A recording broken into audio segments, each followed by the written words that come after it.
Hey guys, John from the John Muir Show here, and for the first time since she was on air calling the president's daughter a feckless C-word, Samantha Bee was back on television last night for her weekly Full Frontal program on TBS. I hope you didn't bother wasting your time watching. I didn't either, but I did hear about some of what went on and the reporting that came out afterwards. And for those who missed it last week, haven't heard about it, yeah, so Samantha Bee decided when she was talking about immigration on her program, referring to the president's daughter, Ivanka Trump, who's also an advisor, saying, oh, you should just go to your father, put on something tight and low cut. Yeah, he'll listen to you then, and you should try to get through to him on his terrible immigration policies. Yeah, totally inappropriate on so many levels, especially using that disgusting four-letter C word. Samantha Bee, she had no shame for it, though. Last night, she comes back on her program, and she says that she crossed a line. Oh, you think? Maybe you did. Yeah, people have probably been telling you that plenty in the last week, because it's really true and glaringly obvious, and you shouldn't have said the word in the first place. But saying that, yeah, she was crossing the line, and it's a word that I have used on this show many times, hoping to reclaim it. This time, I used it as an insult. I crossed a line, I regret it, and I do apologize.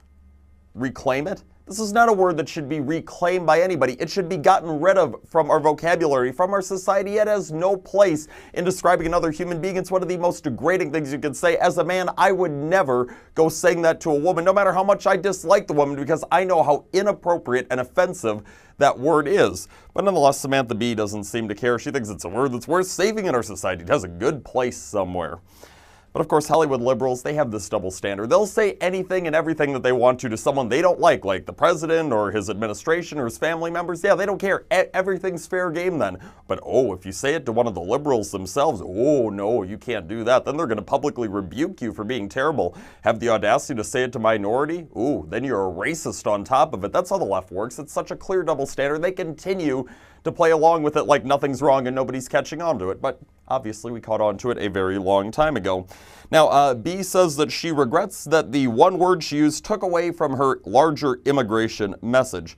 You see, this is supposed to be a comedy show. I am sick and tired of people like Samantha Bee and Jimmy Kimmel on what's supposed to be a nightly comedy show, give people some laughs, lighthearted stuff before they go to bed, just constantly going out there and attacking political figures they don't like. I mean, if you're going to make, comedy jokes about people, political figures, that's totally fine. But they're just focusing on it the whole time. They are clearly being hateful in what they're doing. This is like, oh, I'm going to make a light joke. This is, no, I hate you and I'm going to try and take you down and go on some monologue. I'm sick and tired of these political lectures, and I know so are many of the rest of you, because you see, they don't know anything about politics. It's so clear by how often they get their facts wrong. When it came to immigration, you had Samantha Bee saying, we are wrenching children away from their parents and treating people legitimately seeking asylum as criminals. Well, it shows Samantha Bee doesn't know anything about politics, because most of these claims that we were getting at the border from that caravan that recently claimed where all these children are being wrenched away from, they were not legitimate claims. In the United States of America, it is not a legitimate asylum claim to say, oh, I was just having a difficulty finding a job in my old country, so I came here instead. That's not how asylum works. Take a look at American law. But of course, her party doesn't really care about American law, so why would she bother wasting her time with that? Nonetheless, they continue to go on trying to lecture us like we know nothing, even though we follow politics pretty darn closely and have a better understanding clearly than they do with how often they misinterpret the facts. Some of us even have, political degrees here, but who's counting? Whatever. But anyways, TBS out of this whole thing, they never actually rebuked Bee. She issued a half-hearted apology. She's still doubling down on a lot of the stuff she said, and TBS was right there. Oh, yeah, it's totally fine. Bee got an award the next night for being such a social justice warrior in the television industry. It's just unbelievable that this happens. I mean, the only reason TBS is now saying it's stepping up oversight of Bee's program is because a couple of sponsors pulled. And if one more sponsor pulls, guess what? Along with her incredibly tanking ratings, the show might get pulled off the air. That's the only reason they care. They're just like the NFL. They'll let anything go until it starts hurting them in the pocketbook. They don't care about the morals. They just care about their own money. That's what's going on here.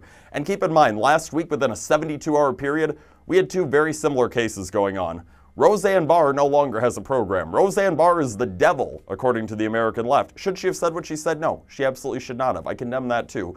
But her program got pulled, and if you're going to go pulling a conservative's program because they go making a comment that you don't like, well, guess what? When you offend another group of people in a similar context and you happen to be a liberal, you should have the same result happening, but this sick double standard continues to play out, and Samantha Bee's still there to spew her nonsense on TBS, and them and all their liberal friends are doing absolutely nothing about it. It is pathetic. That's all the time that we have for today, but tune into the John Muir Show each and every weekday, WTAQ, WHBL, and WSAU. Until next time, I'm out.